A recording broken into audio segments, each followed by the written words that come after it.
Max TV భక్తి ప్రేక్షకులకు నమస్కారం.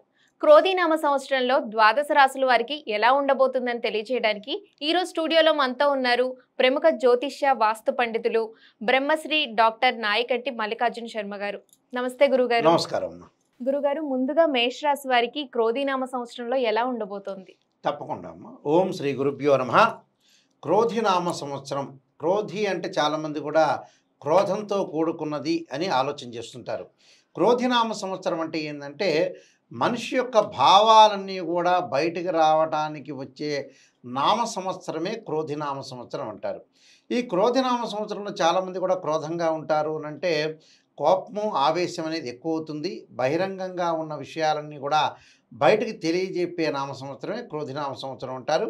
ఈ క్రోధినామ సంవత్సరంలో మేషరాశి వాళ్ళకి గ్రహగతులు ఎలా ఉన్నాయి, గ్రహగమన గతులు ఏ విధంగా ఉన్నాయి ఒక్కసారి మనం తెలుసుకుంటే, ముందు ముఖ్యంగా అశ్వని 1, 2, 3, 4 పాదాలు, భరణీ నక్షత్రం 1, 2, 3, 4 పాదాల్లో జన్మించిన వాళ్ళకి, అలానే కృత్తికా నక్షత్రం 1వ పాదంలో జన్మించిన వాళ్ళందరూ కూడా మేషరాశి జాతకులు అవుతారు.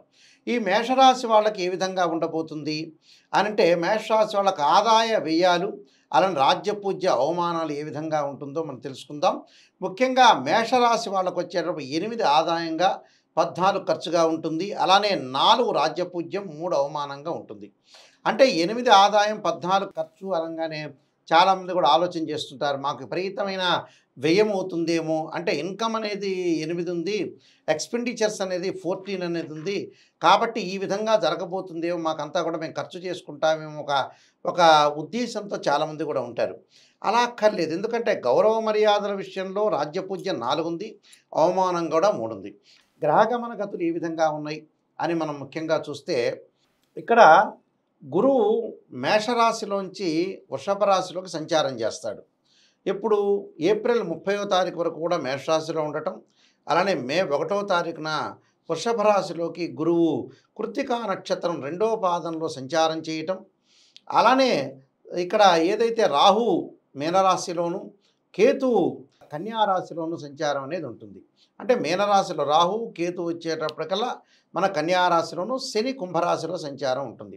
మరి మేషరాశి వాళ్ళకి ఏ విధంగా ఉండబోతుంది అని మనం చూస్తే, ముఖ్యంగా మేషరాశి వాళ్ళకి ద్వితీయ స్థానంలో ఏదైతే ఏప్రిల్ 30 వరకు కొంత ఇబ్బందులు కలుగుతాయి, కానీ మే 1వ తారీఖు నుంచి ఇబ్బందులన్నీ కూడా తొలగిపోయి మేషరాశి వాళ్ళకి ద్వితీయ స్థానంలో వృషభ రాశిలో గురువు యొక్క ప్రవేశంతో ఆదాయం అనేది చాలా చక్కగా పెరిగే అవకాశం ఎక్కువగా ఉంటుంది. ఆర్థిక పరంగా ఆర్థిక స్థితిగతులు అనుకూలంగా ఉండటం ఒకటి, అలానే ఫైనాన్షియల్ పరంగా గ్రోత్ ఉండే అవకాశం ఎక్కువగా ఉంటుంది. అంటే రవి, బుధ, శుక్రగ్రహాలు ఒక రాశి నుంచి మరొక రాశికి 30 రోజులు పడుతుంది రాశి మారటానికి, కుజుడు 45 రోజులు పడుతుంది, రాహుకేతులు 18 నెలలు, గురువు సంవత్సర కాలం, శని 2.5 సంవత్సరాలు ఉంటుంది. అయితే ఇక్కడ మనకు ఆదాయ వ్యయాల్లో చూసుకుంటే ఆదాయం అనేది చాలా ఇన్కమ్ అనేది బాగా పెరిగే అవకాశం ఎక్కువగా ఉంటుంది. అలానే ఆదాయంతో పాటు ఆర్థిక సంబంధాలు బాగా మెరుగుపరచడం, అలానే అధికారుల ద్వారా కొంత ఇబ్బందికరమైన వాతావరణం ఎక్కువగా ఉంటుంది. అలానే విరోధ భావాలు, అలానే తీర్థయాత్రలకు వెళ్ళటం, పుణ్యక్షేత్రాలకు దర్శనం చేయటం, అలానే యశోవృద్ధి, సౌభాగ్యం కలిగే అవకాశం ఎక్కువగా ఉంటుంది. అలానే ధర్మ కార్యక్రమాలు చేసే అవకాశం కూడా బాగా ఎక్కువగా ఉంటుంది. కాబట్టి కొన్ని విషయాలు సంతోషకరంగా ఉండే అవకాశాలు బాగా ఎక్కువ ఉంటాయి. అలానే స్త్రీలకు వచ్చేటప్పటికల్లా అనుకూలమైన వాతావరణం, జీవితంలో నేను నిలబడాలి, ఇంటిని కాపాడుకోవాలి, పోషించుకోవాలనే ఒక ఉద్దేశంతో వ్యాపార ఉద్యోగ రంగాల్లో స్త్రీ విశేషమైన కృషి చేసి ముందుకు వెళ్ళే అవకాశం ఎక్కువగా ఉంటుంది. అలానే స్త్రీ సౌఖ్యము, హృదయ సౌఖ్యము, అలానే కొన్ని విషయాల్లో ప్రత్యేకంగా వీళ్ళకి అనుకూలమైన పరిస్థితులు బాగా ఎక్కువగా ఉండే అవకాశం ఉంటుంది. రైతులకు కూడా చాలా మెరుగైన ఫలితాలు జరిగే అవకాశం బాగా ఎక్కువగా ఉండటం వల్ల వీళ్ళకి మరి కొంత శత్రువులు ఎక్కువగా పెరిగే అవకాశాలు ఒకటి ఉంటాయి. కాబట్టి ఆ విషయంలో కొంత జాగ్రత్త ఉండాలి. విద్యార్థులకు మంచి మార్కుల్లో ఉత్తీర్ణత సాధించే అవకాశం ఎక్కువగా ఉంటుంది. వ్యాపారస్తులకు కూడా అధిక లాభాలు పొందడం, అధిక లాభాలతో పాటు రాజకీయ ఒత్తిళ్లు తట్టుకొని తమ రంగంలో అభివృద్ధి సాధించే అవకాశం బాగా ఎక్కువ ఉంటుంది. సినీ రాజకీయ ప్రముఖులకు కూడా చాలా మంచి అవకాశాలు కలిగే అవకాశాలు బాగా ఎక్కువగా ఉంటాయి. అంటే ఈ గ్రహస్థితి అనేది కొంత అనుకూలంగా ఉండటం వల్ల వీళ్ళకి చాలా మంచి పనులు జరిగే అవకాశం ఉంటుంది.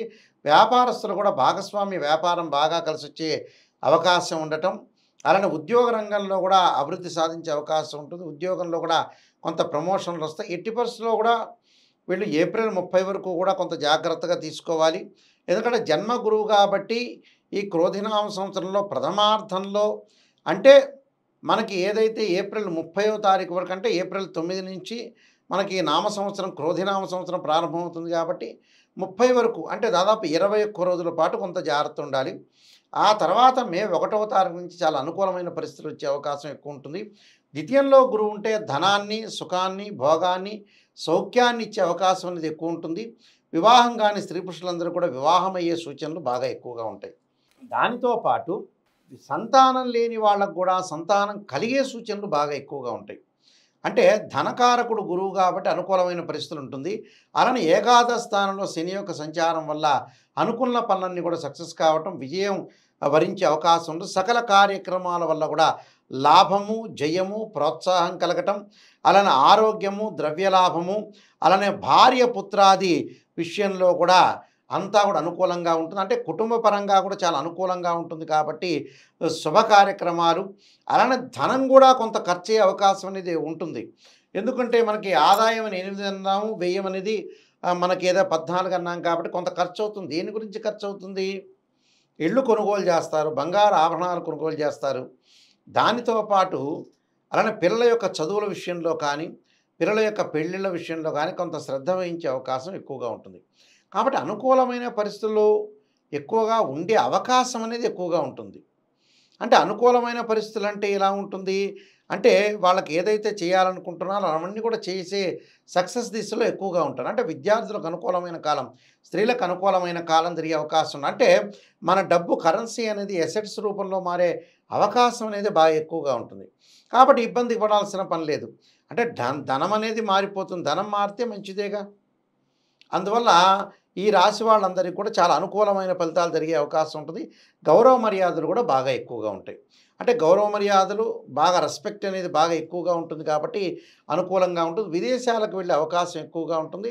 విద్యార్థులకు కూడా విదేశ యానం చేసే అవకాశాలు ఉంటాయి కాబట్టి వ్యాపార భాగస్వామ్యము, ఆర్థిక స్థితిగతులు బాగా మెరుగుపడే అవకాశం ఉంటుంది. ప్రయాణాల వల్ల లాభం కలిగే అవకాశం బాగా ఎక్కువగా ఉంటుంది. కాబట్టి ప్రత్యేకంగా ఇంకా వీళ్ళకు అనుకూలంగా ఉండాలంటే వాళ్ళు కొన్ని పరిహారాలు చేసుకొని ముందుకు వెళ్తే చాలా మంచి ఫలితాలు జరిగే అవకాశం ఖచ్చితంగా ఉంటుందమ్మా. గురుగారి మేషరాశి వారికి మెరుగైన ఫలితాల కోసం ఏమేం పరిహారాలు చేసుకోవాలి? తప్పకుండా అమ్మ. ఈ క్రోధినామ సంవత్సరంలో మేషరాశి వాళ్ళు ఖచ్చితంగా దుర్గా సప్తతిథి పారాయణం చేసుకోవాలి. అలానే సుబ్రహ్మణ్య స్వామి ఆరాధన చేయాలి. భయం తొలగటానికి ఆంజనేయ స్వామి యొక్క ఆరాధన చేసుకోవాలి. అంటే ఇవన్నీ కూడా చేయటం వల్ల ఏమవుతుందంటే అంటే ఆంజనేయాయ ధీమే వాయుపుత్రాయ ధీమే తన్నో హనుమత ప్రచోదయాత్ అనే మంత్రాన్ని, వీలైతే ఓం నమః శివాయ పంచాక్షరిని, తత్పురుషాయ ధీమే మహాదేవాయ ధీమే తన్నో రుద్ర ప్రచోదయాత్ అనే మంత్రాన్ని కూడా చక్కగా చేసుకోవడం చాలా బాగుంటుంది. ఎందుకంటే రైతులకు కూడా వ్యవసాయదారులకు కూడా 2 పంటలు బాగా పండే అవకాశం బాగా ఎక్కువ ఉంటుంది. అయితే నూతన నటీనటులకు కూడా అవకాశాలు పెరిగే అవకాశం ఎక్కువగా ఉంటుంది. గృహ కార్యక్రమాలు, వృత్తి వ్యాపార రంగంలో కూడా విశేషమైన కృషి చేసి ముందుకు వెళ్ళే అవకాశం ఎక్కువగా ఉంటుంది. కాబట్టి పెద్దల యొక్క ఆదాయం కూడా బాగా పెరిగే అవకాశం ఉంటుంది.